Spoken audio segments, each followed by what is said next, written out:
হরে কৃষ্ণ। কার্তিক মাসে শুক্লাপক্ষের একাদশীর নাম হলো প্রবোধিনী বা উত্থান একাদশী।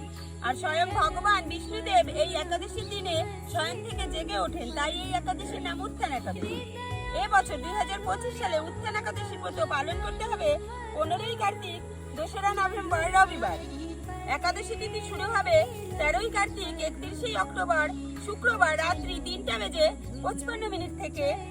আর একাদশী তিথি থাকবে 14ই কার্তিক 1 নভেম্বর শনিবার রাত্রি 2:48 পর্যন্ত।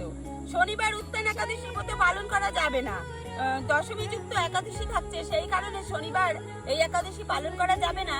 আর রবিবারে কিন্তু উত্থান একাদশী ব্রত পালন করতে হবে। আর পরদিন পালন হবে সোমবার সকাল 9:30 মধ্যে। তো সকলেই আগামী রবিবার উত্থান একাদশী ব্রত পালন করবেন এবং সোমবারে সময়ের মধ্যে পালন করে নেবেন। হরে কৃষ্ণ, রাধে রাধে।